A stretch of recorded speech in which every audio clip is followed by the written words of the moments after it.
అందరూ బాగున్నారు అనుకుంటున్నామండి. మేము కూడా బాగున్నాము.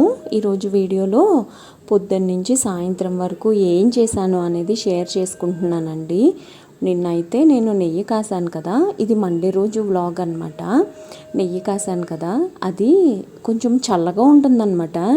ఆదివారం అయితే కొంచెం చల్లగా ఉంది, సోమవారం నాడు కూడా చల్లగానే ఉందిలేండి.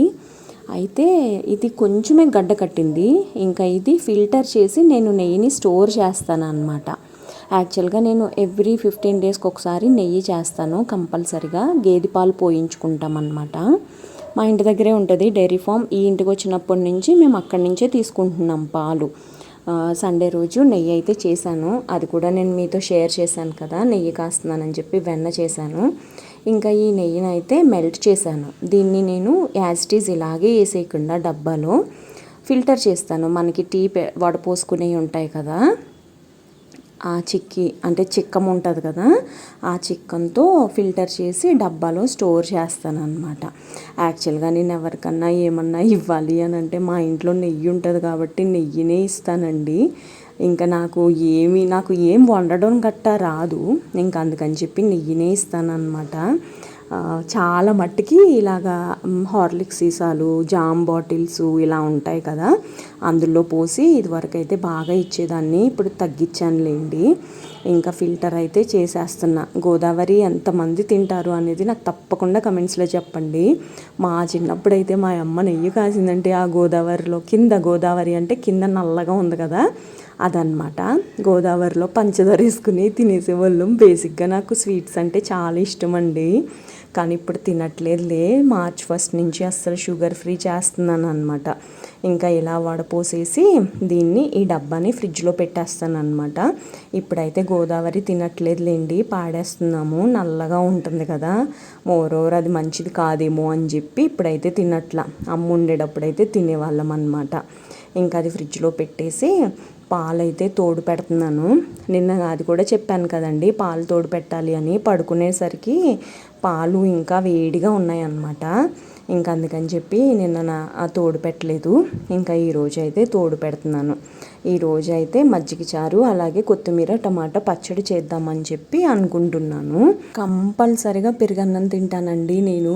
ఏదున్నా లేకపోయినా పెరుగుంటే చాలు అని అనుకుంటాను. పచ్చడి వేసుకున్నా నంచుకొని తినొచ్చు కదా పెరుగుంటే, అందుకని ఎక్కువ పెరుగు తోడు పెడతాను. అలాగే పాలు కూడా కంటిన్యూస్గా తెప్పిస్తానే ఉంటాను అనమాట. ఒక్కసారి పాలు సరిపోవు నాకు, ఇదివరకు అయితే సరిపోయేవి కాదు. అప్పుడు పాల ప్యాకెట్స్ తెచ్చి మరీ పాలు మజ్జిగ తోడు పెట్టేదాన్ని అనమాట. ఇదిగో ఉల్లిపాయ ముక్కలు కట్ చేస్తున్నాను.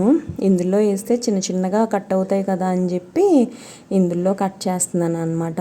మజ్జిగ చారు చేస్తున్నానని చెప్పాను కదా. ఇంకో ఫస్ట్ అయితే తాలింపు వేసేస్తున్నాను. ఏంటో అమ్మలు చేసే మజ్జిగ చారు చాలా బాగుంటుందండి. నాకేంటో అమ్మలు చేసినట్టు అస్సలు కుదరదు. చాలా ఏళ్ళైందిలేండి నేను అమ్మలు చేసే తినక కూడా. సో ఏదో నాకు వచ్చింది చేసేస్తాను అనమాట. కానీ మంచిగా చేశానంటే మంచిగా వస్తాయి అన్నీ కూడా. బేసిక్గా నాకు వంట చేయడం అలాంటివి అసలు ఇష్టం ఉండదు, అయినా కానీ తప్పదు కదా, చేస్తాను అనమాట. తాలింపు అయితే వేసేసాను. జీలకర్ర అంటే నాకు అస్సలు ఇష్టం ఉండదు, ఆవాలంటే ఇష్టం, అందుకే ఆవాలు ఎక్కువ వేసేస్తాను. ఆవాలు, మెంతులు, కరివేపాకు, ఎండుమిరపకాయలు, పచ్చిమిరపకాయలు లేవు లేకపోతే పచ్చిమిరపకాయలు కూడా వేసుకోవచ్చు. చెప్పాను కదా టమాటా పచ్చడి చేస్తున్నానని, పచ్చిమిరపకాయలు అన్నీ అందులో వేసాను అనమాట. ఇంకో మజ్జిగ ఈ గిన్నెలో పోసి ఇందులో ఉల్లిపాయ ముక్కలు వేసేసాను కట్ చేసినవి. ఇంకా తాలింపును కూడా ఇందులో వేసేస్తున్నాను అనమాట. తాలింపులో కొంచెం పసుపు వేసాను. ఇంకా మజ్జిగ చారు రెడీ అయిపోయింది. పెరుగుని మంచిగా చిక్కగా గిలకొట్టుకుని మంచిగా మజ్జిగ చారు చేసుకుంటే చాలా బాగుంటుంది. నాకు నా కొలీగ్స్ చేసే మజ్జిగ చారు అంటే భలే ఇష్టము. ఇంకా ఈరోజు లంచ్లోకి వైట్ రైస్, మజ్జిగ చారు అలాగే కొత్తిమీర టమాటా పచ్చడి, ఈ 3 తీసుకెళ్ళాను అనమాట. తాలింపు వేసేసిన తర్వాత అప్పుడు వేసాను ఉప్పు సరిపోయిందా లేదా అని చెప్పి చూస్తున్నాను. సరిపోకపోతే ఇప్పుడు వేసుకోవచ్చు. కొంచెం కమ్మగా ఉంటే మజ్జిగ అంటే అది పెరుగు చాలా బాగుంటుంది. బేసిక్గా నాకు ఇలాంటివంటే భలే ఇష్టం. మజ్జిగ చారు, పెసరపప్పు చారు, పప్పు చారు ఇలాంటివి బాగా మంచిగా ఉంటాయి. కానీ నేను చేసిన చట్నీలో ఇది నంచుకొని, అంటే ఇందులో చట్నీ నంచుకొని తింటే కూడా చాలా బాగుంది. ఇంకా బాక్స్లో అయితే తీసుకెళ్తున్నా. మజ్జిగ చారు అయితే మా సైడు సాయంత్రం అప్పుడు ఎక్కువ చేస్తారు. మజ్జిగ చారు, పెసరపప్పు చారు ఇలాంటివి అయితే సాయంత్రం అప్పుడు ఎక్కువ చేస్తారనమాట. నేను ఏంటో మాట్లాడుతూ కూడా నాకు నోట్లో నీళ్ళు వచ్చేస్తున్నాయండి. ఇది చూస్తుంటుంటే టేస్ట్ అయితే చాలా బాగుంది. ఇంకా మొక్కల దగ్గరికి వచ్చేసాను.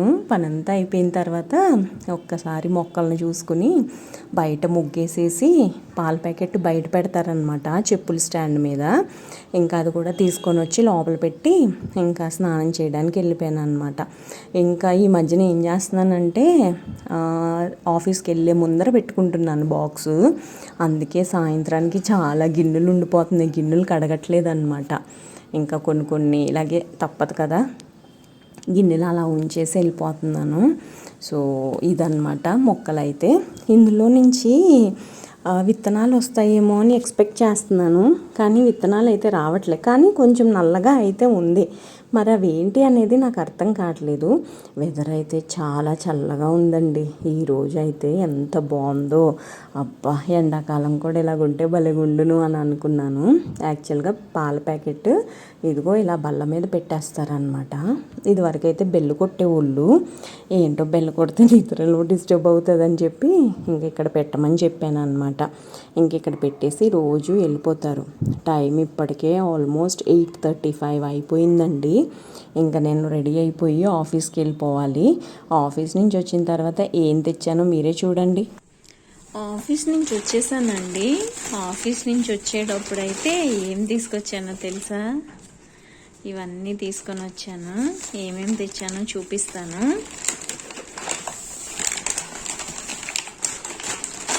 బాదం పప్పు, జీడిపప్పు, వాల్నట్, పుచ్చకాయ పప్పు, గుమ్మడి గింజలు,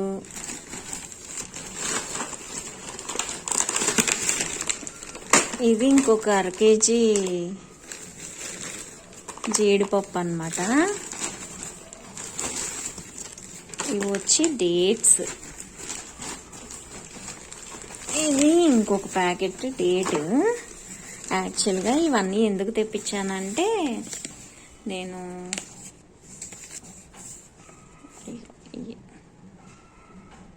ఇవన్నమాట 4వ తారీఖున ప్యాక్ చేస్తే ఈరోజు వచ్చినాయి మన దగ్గరికి.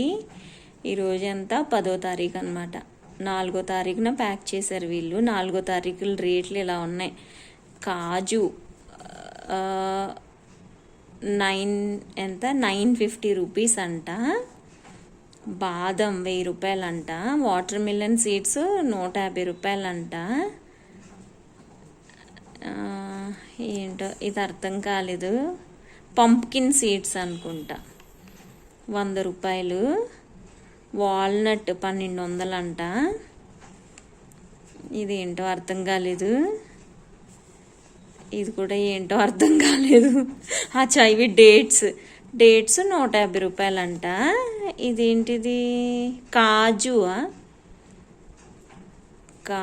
అనుకుంటా. కాజు 950 రూపాయలు అంట. కాజు కాదండి, ఇదేంటో మరి.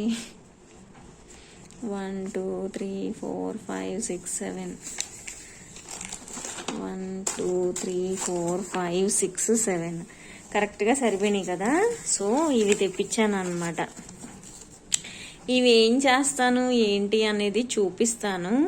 యాక్చువల్గా వీటితో నేను ఇవి చేద్దామని డిసైడ్ అయ్యాను. ఏంటంటే డ్రై ఫ్రూట్ లడ్డు చేద్దామని అనుకుంటున్నాను.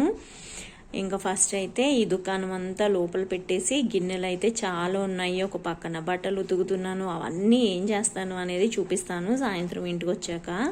ఫస్ట్ అయితే ఇంటికి వచ్చి స్నానం చేసేసి బట్టలు ఆన్ చేసేసాను. వాషింగ్ మిషన్ ఇది 1 గంట సేపు నడుస్తుంది. ఇక్కడ గిన్నెలు చూడండి ఎన్ని ఉన్నాయో. ఈ గిన్నెలన్నీ కడగాలి ఇప్పుడు. ఈ గిన్నెలన్నీ కడిగేస్తా. వెదర్ అయితే మంచి కూల్గా ఉంది. చాలా చల్లగా ఉంటుంది ఒక 2 డేస్ నుంచి. మళ్ళా ఇప్పుడు ఆరేస్తానా రేపు ఆరేస్తానా బట్టలు అనేది నాకు తెలియదు, కానీ గిన్నెలు అయితే కడిగేస్తా ఇప్పుడు.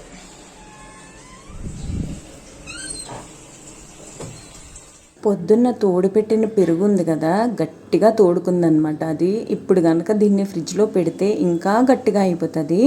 బేసిక్గా నాకు పెరుగు తినాలన్నా, పెరుగు మీగడ తినాలన్నా, పొద్దున్న నెయ్యి చూపించాను కదా, ఆ నెయ్యి తినాలన్నా భలే ఇష్టము. నేను వీరమాచినేని గారి డైట్ అని అన్నాను కదండి, ఇలాగా మీగడతో కానీ నెయ్యితో కానీ చేసుకొని తింటే భలే ఉంటుంది. నేనైతే ఆమ్లెట్స్ వేసేదాన్ని, చాలా బాగుంటుందండి. మీరు ఎవరన్నా ట్రై చేయాలనుకుంటే ఒకసారి ట్రై చేయండి. నాకైతే భలే నచ్చుతుంది. వెయిట్ లాస్ కూడా బాగా అయ్యాము. నేను ఒక 15 డేస్లో నా వెయిట్ ఎంత కంట్రోల్ అయ్యింది షుగర్ తినకపోతే అనేది నేను మీతో షేర్ చేస్తాను. ఇవాల్టి వీడియో అయితే ఇదేనండి. ఇంకొక వీడియోలో కలుస్తానే.